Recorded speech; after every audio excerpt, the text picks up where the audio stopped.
Hello friends, मेरा यानी मौलिक चौकसी का श्रीजी कंस्ट्रक्शन की ओर से प्रेम भरा नमस्कार। लीक प्रूफ और हेल्दी इंडिया मिशन की ये जो सीरीज, ये जो हमारा विजन या मिशन है, उसमें सब लोगों का साथ सहकार मिल रहा है, जिससे हमारी एनर्जी एक अलग लेवल पे जा रही है। आज उसी सीरीज में मैं मेरी टीम जो बैकएंड में काम करती है उसके सपोर्ट के साथ आज इंजेक्शन ग्राउटिंग कैसे किया जाना चाहिए, क्यों होता है, उसकी क्यों जरूरत होती है। जैसे लेमन लैंग्वेज में शरीर में हमें कुछ होता है तो हम इंजेक्शन लेते हैं, और सेम लेवल पे बिल्डिंग एक ब्रीथेबल स्ट्रक्चर है, वो हर कोई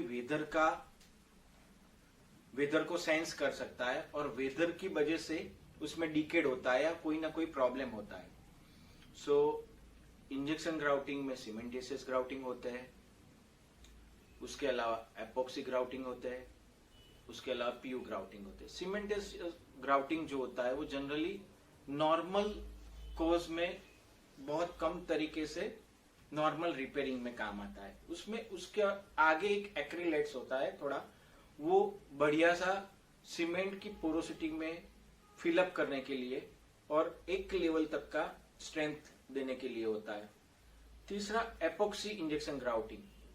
एपॉक्सी इंजेक्शन ग्राउटिंग जनरली कहाँ यूज होता है, तो जहां हमें कंक्रीट में क्रैक्स है, स्ट्रक्चर वीकन है, या हम कोई भी कंक्रीट बनाते हैं उसका जो भी हमको कॉम्प्रेसिव स्ट्रेंथ चाहिए वो स्ट्रेंथ हमें नहीं मिल पाती है, हनीकॉम्ब आता है।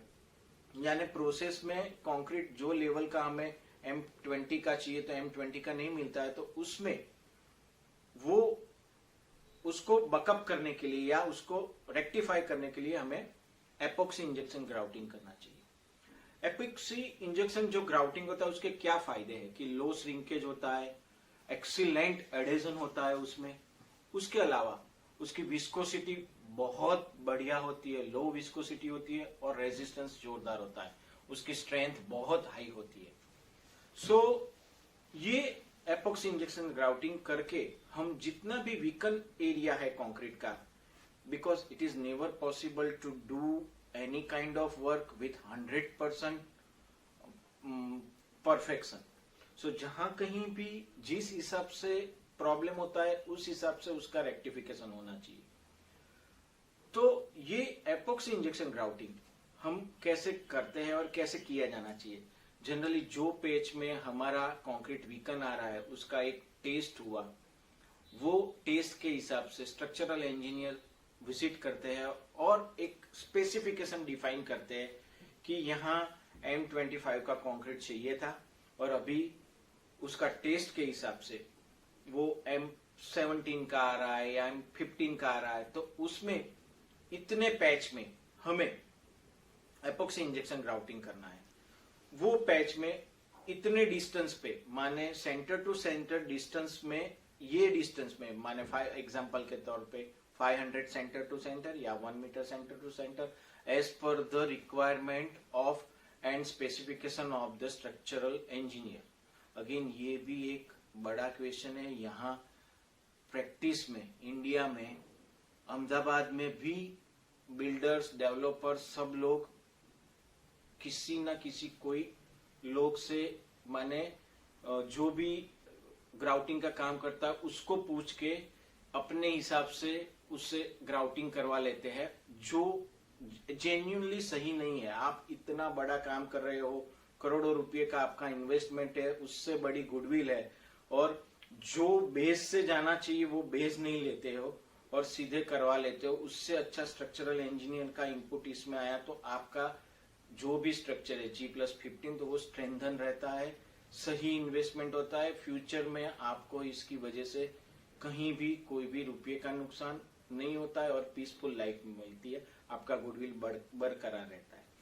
सो ये करना कैसे चाहिए, एज पर द स्पेसिफिकेशन हमें ड्रिलिंग कर देना चाहिए। ड्रिलिंग के आसपास का जो भी वीकन एरिया है वो निकाल देना चाहिए। हनीकॉम्ब है तो उसको PMM से फिलअप कर देना चाहिए।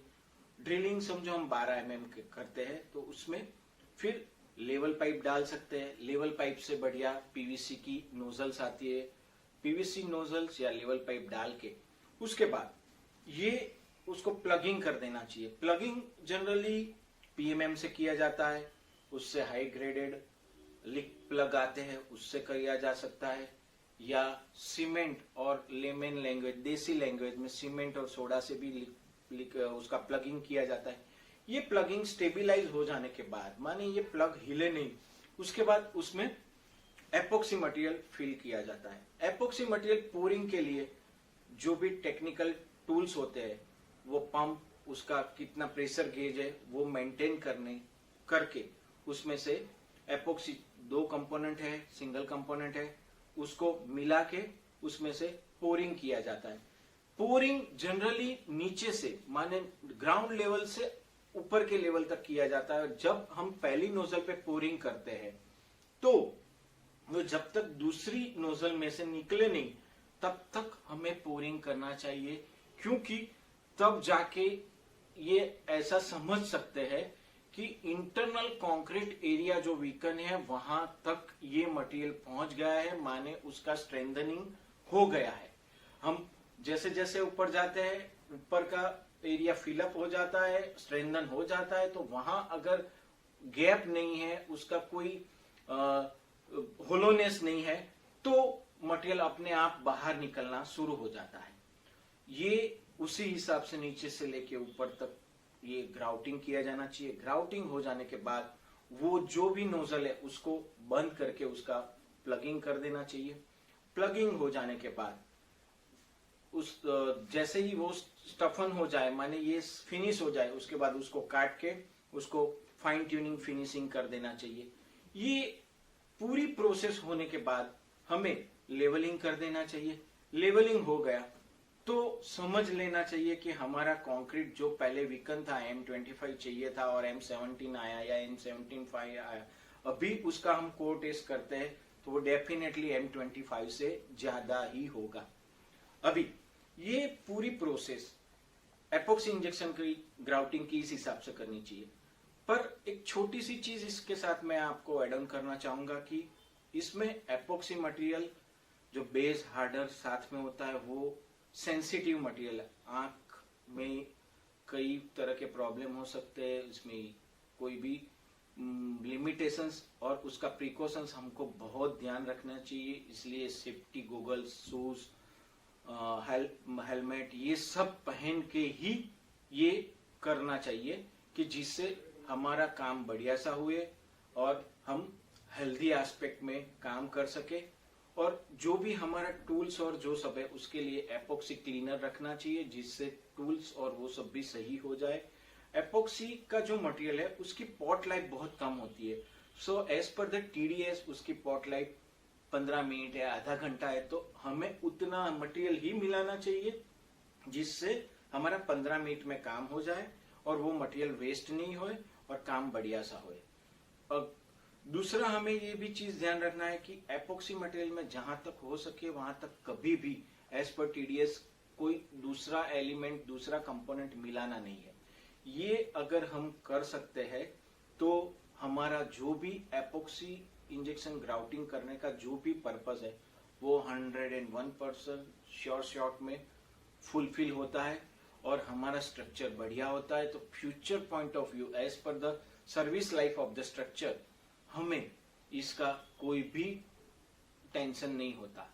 सो हमें एपोक्सी इंजेक्शन ग्राउटिंग इस हिसाब से सिस्टमेटिक वे पे करना चाहिए। Once again thank you. Please subscribe, share and like कीजिए मुझे श्रीजी कंस्ट्रक्शन में। अगर आप डिटेल में कुछ भी जानना चाहते हो तो डिस्क्रिप्शन में आप जा सकते हो और कोई भी कमेंट मुझे भेज सकते हो। तब तक खुश रहे, मस्त रहे, स्वस्थ रहे, पर अस्त व्यस्त न रहे। जय हिंद।